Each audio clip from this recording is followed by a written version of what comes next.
అరుణాచలం సాక్షాత్తు ఆ పరమేశ్వరుడే అగ్నిజ్వాల లింగ రూపంలో అరుణాచలం కొండగా వెలిశాడని శాస్త్రాలైతే చెప్తున్నాయి.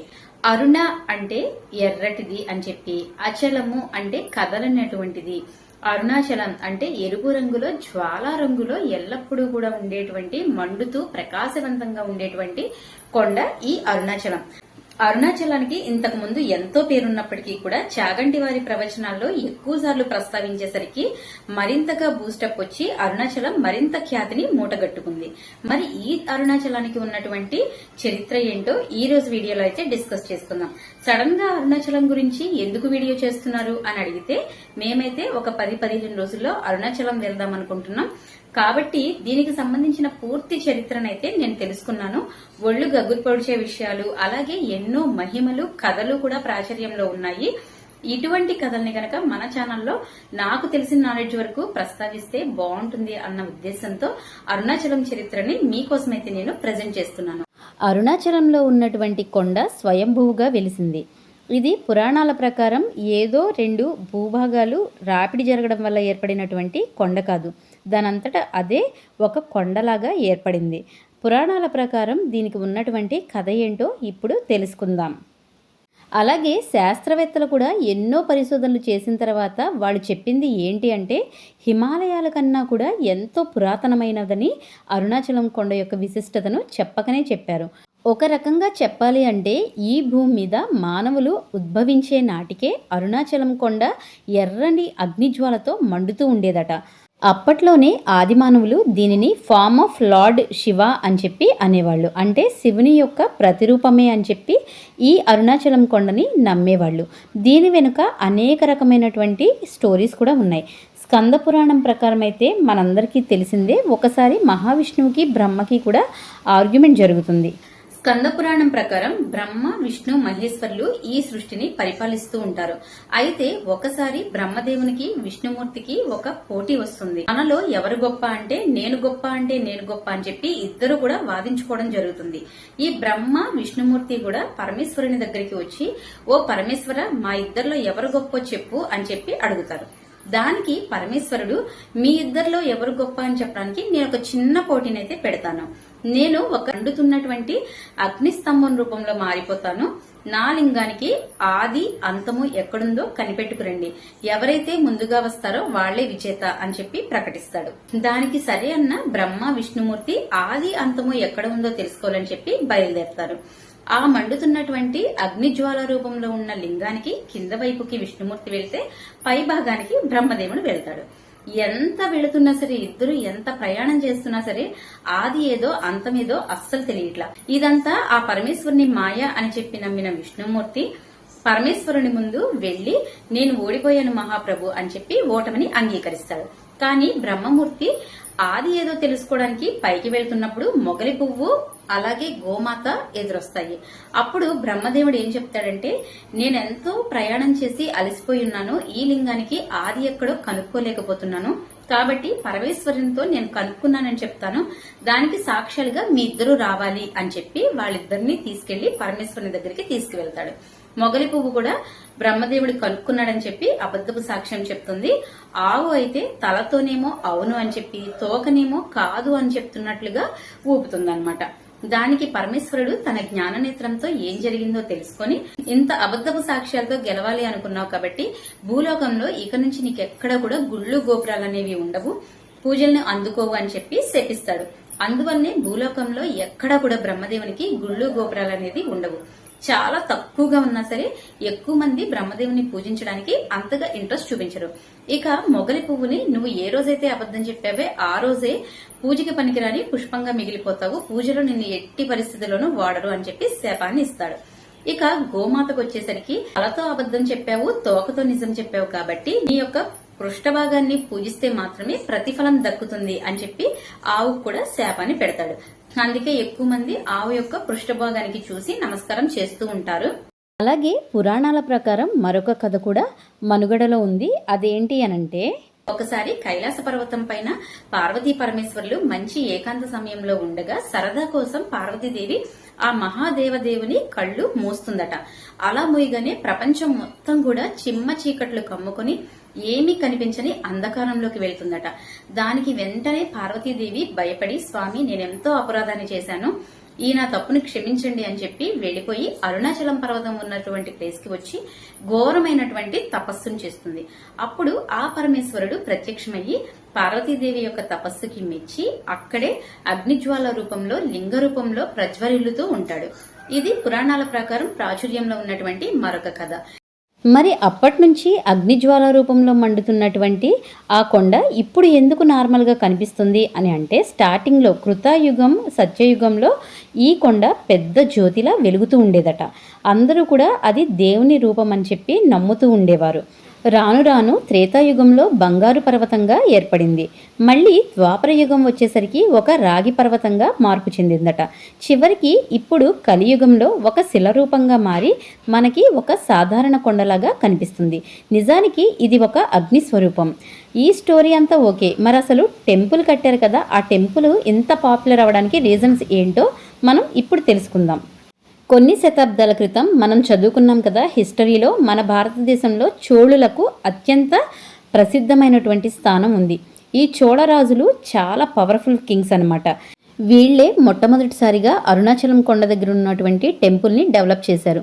తర్వాత తరంలో వీళ్ళ తర్వాత వచ్చినటువంటి రాజులు కూడా ఈ టెంపుల్ని మరింతగా విస్తరింపచేయడం, ప్రాహారాలు కట్టడం, హాల్స్, ఇంకా బ్యూటిఫుల్ ప్లేసెస్ నిర్మించడం వంటివి ఎన్నో చేశారనమాట. ఈ అరుణాచలం కొండ దగ్గర ఉన్నటువంటి ప్రతి దేవాలయాల్లో ఉన్నటువంటి పనితనాన్ని చూస్తే ఆ రోజుల్లో ఇంత టెక్నాలజీగా ఎలా కట్టారా అన్న సందేహం తప్పకుండా వస్తుంది. అలాగే ఈ అరుణాచలం పుణ్యక్షేత్రంలో ఎంటర్ అవ్వగానే మనకి ఒక రకమైనటువంటి పాజిటివ్ వైబ్రేషన్స్ వచ్చేస్తాయి. ఈ అరుణాచలం క్షేత్రం కొలువైన చోట అనేకమైనటువంటి మహిమలు, అద్భుతాలు కూడా జరుగుతూ ఉంటాయని చెప్పి చాగంటి కోటేశ్వరరావు గారు అనేక ప్రవచనాల్లో కూడా చెప్పడం జరిగింది. అలాగే ఇక్కడ చెప్పుకోదగ్గ ఆశ్రమం ఏంటి అనంటే రమణ మహర్షి ఆశ్రమం. ఈ రమణ మహర్షి ఆశ్రమం ఎంతో ప్రాచీనమైనది, అలాగే చాలా పేరుంది దీనికి. రమణ అనేటువంటి మహర్షి జీవితకాలం అంతా కూడా ఈ కొండపైనే ఒక తపస్సు చేశారట. ఆయన చనిపోయినప్పుడు కూడా ఆయన శరీరంలో నుంచి ఒక జ్యోతి అలా అరుణాచలం కొండపై నుంచి వెళ్ళి ఆకాశంలో కలిసింది అని కూడా సాక్ష్యాలు ఉన్నాయని చెప్పి కూడా చెప్తూ ఉంటారు. అంత మహిమాన్వితమైనటువంటి క్షేత్రం అరుణాచలం పుణ్యక్షేత్రం. అలాగే మరొక ముఖ్యమైన విషయం ఏంటి అనంటే, అరుణాచలం వస్తే గనక అన్ని పాపాలు పోతాయని చెప్పి, అలాగే గత జన్మ స్మృతులు కూడా మనకి గుర్తొస్తాయి అని చెప్పి చెప్తూ ఉంటారు. అక్కడ ఒక ప్లేస్ ఉంటుందంటండి అరుణాచలం కొండ దగ్గరలో. ఆ ప్లేస్కి గనక వెళ్తే అదే రోజైనా లేదా ఇంటికి వచ్చిన తర్వాత అయినా సరే మనకి మన గత జన్మలో మనం ఎవరు అనేది తప్పకుండా స్ఫురణకు వస్తుంది అని చెప్పి చాలామంది హిందుత్వవాదులు చెప్తూ ఉంటారు. అలాగే తమిళనాడులో ఈ అరుణాచలం కొండ చుట్టూ ప్రదక్షిణ చేయడానికి ఒక కాళ్ళు లేని అవిటి అతను మన తొడలపైన మాత్రమే అలా ప్రదక్షిణ చెయ్యాలి అని చెప్పి వెళ్తూ ఉంటుంటే ఆ స్వామివారి అనుగ్రహం వల్ల కాళ్ళు కూడా వస్తాయట. ఇలా తెలిసో తెలియకో చూసో చూడకో ఎన్నో మహిమాన్వితమైనటువంటి కథలు ఎన్నో ప్రాచుర్యంలోకి ఉన్నాయి. అలాగే ఈ క్షేత్రంలోకి వెళ్ళిన వెంటనే మనకి తెలియకుండానే ఒక రకమైనటువంటి అనుభూతి కలుగుతుంది. అలాగే స్వయంగా ఆ పరమేశ్వరుడివే జ్యోతిర్లింగ రూపంలో ఇక్కడ వెలిశాడు కాబట్టి గిరి ప్రదక్షిణ చేస్తే సాక్షాత్తు పరమశివుని చుట్టే మనం ప్రదక్షిణ చేసినట్లు అని చెప్పి భావిస్తూ ఉంటారు. అలాగే రమణ మహర్షి గారు ఈ కొండ చుట్టూ తిరిగితే సెల్ఫ్ రియలైజేషన్ అంటే మనమేంటో మనకి అర్థమవుతుంది అని చెప్పి చెప్పారట. ఒకప్పుడంటే వేలల్లో భక్తులు వచ్చేవారు, కానీ ఇప్పుడు మాత్రం చాలా బాగా ఫేమస్ అయిపోయి లక్షల్లో భక్తులు అరుణాచలం టెంపుల్కి రావడం జరుగుతుంది. అలాగే పౌర్ణమి రోజైతే అసలు మనకి ప్లేసే దొరకదు, అంతగా భక్తుల రద్దీతో కిటకిటలాడుతూ ఉంటుంది ఈ అరుణాచల పుణ్యక్షేత్రం. ఎంతగా అంటే మనం నడిచి వెళ్ళడానికి కూడా మనకి ప్లేస్ దొరకదు, అంతగా రష్ ఉంటుంది ఈ కొండపైన. గిరి ప్రదక్షిణ దాదాపు 14 కిలోమీటర్లు వస్తుందట, కానీ చేయడం మాత్రం చాలా కష్టమంట. మనం ఎప్పుడైనా సరే ఉదయం పూట కానీ లేదంటే సాయంత్రం పూట కానీ గిరి ప్రదక్షిణ చేయడం చాలా మంచిదని చెప్తూ ఉంటారు. ఎందుకంటే గిరి చుట్టూ కూడా మొత్తం తార్ రోడ్డుతోనే వేసి ఉంటారు కాబట్టి ఎండలో నడిస్తే మన కాళ్ళు బొబ్బలు కట్టడం ఖాయం. కాబట్టి వింటర్లో అయితే ఏ టైంలో అయినా పర్లేదు, కానీ ఈ సమ్మర్లో మాత్రం మార్నింగ్ కానీ ఈవినింగ్ కానీ గిరి ప్రదక్షిణ చేయడం చాలా చాలా మంచిది. ఇప్పుడు అసలు రమణ మహర్షి గారి గురించి ఏంటో తెలుసుకుందాం. రమణ మహర్షి చిన్నప్పటి నుంచి కూడా చాలా అల్లరి చిల్లరిగా ఉండేవాడంట. ఎప్పుడు ఆటల పాటలతో హైపర్ యాక్టివ్గా ఉండేవాడు. ఆయన బాధపడడం కానీ డల్గా ఉండడం కానీ ఒకచోట స్థిమితంగా కూర్చోవడం కానీ అసలు చేసేవాడు కాదు. ఒక్కసారి స్కూల్కి వెళ్తున్నప్పుడు ఆయనకి రామస్వామి అయ్యర్ అనే ఒక పెద్ద మనిషి ఎదురొస్తారు. రమణ మహర్షికి అప్పుడు కేవలం 16 సంవత్సరాలట. ఆ సమయంలో ఆయనకి ఎదురొచ్చినటువంటి వ్యక్తి తనకంటే పెద్దవారవడంతో ఆయనకి నమస్కరించి ఎక్కడి నుంచి వస్తున్నారు అని చెప్పి అడుగుతారు. దానికి ఆయన అరుణాచలం నుంచి వస్తున్నాను నాయన అని చెప్పి చెప్తాడు. ఎందుకో తెలీదు, అరుణాచలం అన్న మాట వినగానే రమణ మహర్షికి అదో రకమైనటువంటి వింత అనుభూతి కలిగింది. అలాగే ఆ టెంపుల్ గురించి మొదటిసారి ఆయన వినడం కాదు, అంతకుముందు చాలాసార్లు కూడా విన్నాడట. కానీ ఎప్పుడైతే ఈ పెద్ద వ్యక్తి ద్వారా అరుణాచలం గురించి దాని విశిష్టత గురించి విన్నాడో అప్పటి నుంచి అల్లరి చిల్లరగా ఉండడం కానీ, ఫ్రెండ్స్తో బయటికి వెళ్ళడం కానీ, లేదంటే ఒక రకమైనటువంటి హైపర్ యాక్టివ్నెస్ కానీ లేకుండా ఒకచోట కామ్గా ధ్యానం చేస్తున్నట్టుగా ఉండేవాడట. ఇంట్లో తల్లికి కూడా ఎంతో హెల్ప్ చేస్తూ మంచిగా ఉండేవాడట. ఒకరోజు ఆయన మౌనంగా ఒక ప్లేస్లో కూర్చున్నప్పుడు అతని లోపల ఏదో నేను చనిపోతున్నాను అనే ఒక రకమైనటువంటి ఫీలింగ్ వస్తుందట. అసలు ఆ ఆలోచన ఎందుకు వస్తుంది, ఎలా వస్తుంది అన్నది కూడా ఆయనకే అర్థం కాల. ఒకవేళ అసలు చనిపోతే ఏం జరుగుతుంది అని చెప్పి చాలాసేపు ఆలోచించిన తర్వాత ఒక మనిషి ఎలా అయితే చనిపోయాడో, ఎలాంటి పొజిషన్లో పడుకుంటాడో సేమ్ అలాంటి పొజిషన్లోనే పడుకొని ఆ ఎక్స్పీరియన్స్ని ఫీల్ అవుదామని చెప్పి ఫిక్స్ అయ్యారట. ఆ తర్వాత నుంచి అసలు ఎవరితో కూడా మాట్లాడకుండా, ఇంట్లో ఎవరికీ కూడా చెప్పకుండా అరుణాచలం కొండకి వెళ్ళిపోయారట. ఏ రోజైతే ఆయన కొండకి వెళ్ళారో ఆ రోజు నుంచి చనిపోయే వరకు కూడా ఆ ప్లేస్ని ఆయన మళ్ళీ ఎప్పుడూ వదలకుండా ఆ కొండపైనే ఉండే కేవ్స్ దగ్గర, అంటే గుహల దగ్గర ఉంటూ సైలెన్స్ని మెయింటైన్ చేస్తూ వచ్చాడు. ఈ జీవితమంతా కూడా శివయ్యకే అంకితం అని చెప్పి ఎంతసేపు, ఎన్ని రోజులు, ఎన్ని సంవత్సరాలు మెడిటేషన్ చేస్తున్నాడో తెలియకుండా ఒక రకమైనటువంటి ధ్యానంలో మునిగిపోతూ ఉంటాడు. చివరికి అక్కడే తన ప్రాణాన్ని కూడా వదిలేసి ఆ పరమశివునిలో ఐక్యమైపోతాడు. ఈ రమణ మహర్షి పేరు మీదనే అరుణాచలంలో ఆశ్రమం ఉంది. ఈ ఆశ్రమం చాలా చాలా బాగుంటుందంట. చాలా మంది విజిటింగ్కి వచ్చిన వాళ్ళందరూ కూడా ఈ ఆశ్రమానికి కూడా వెళ్తూ కాసేపు ధ్యానం చేస్తూ ఉంటారట. అలాగే కార్తీక మాసంలో జరిగేటువంటి కార్తీక దీపం ఫెస్టివల్ చాలా ప్రాముఖ్యమైంది. ఈ ఫెస్టివల్ని అరుణాచలంలో చాలా బాగా చేస్తారు. 10 రోజుల వరకు ఇక్కడ జరుపుతూ ఉంటారు. మార్నింగ్ టైంలో అయితే భరణి దీపం అనే ఒక పెద్ద మంటను వెలిగిస్తారట. సాయంత్రం అయితే మహాదీపం అనే పేరుతో మరొక దీపాన్ని అయితే వెలిగిస్తారట.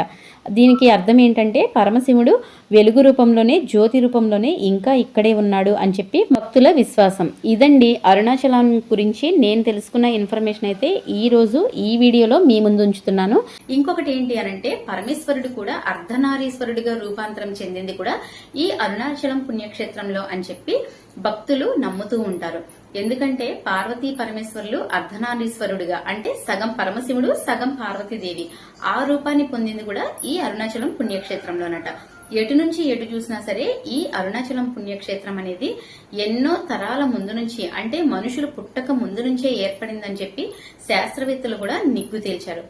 ఇదండి అరుణాచలం గురించి నేను తెలుసుకున్న ఇన్ఫర్మేషన్ అయితే ఈరోజు ఈ వీడియోలో మీ ముందు ఉంచుతున్నాను. అలాగే అరుణాచలం వెళ్ళి వచ్చిన తర్వాత అయితే తప్పకుండా నేను వీడియోని అయితే పోస్ట్ చేస్తాను. ఈ వీడియో పైన మరి మీ అభిప్రాయం ఏంటో కామెంట్ సెక్షన్లో కామెంట్ చేయండి. వీడియో నచ్చితే కనుక లైక్ చేయండి, షేర్ చేయండి, సబ్స్క్రైబ్ చేయండి. మరొక వీడియోలో మళ్ళీ కలుద్దాం. అంతవరకు సెలవు, నమస్తే.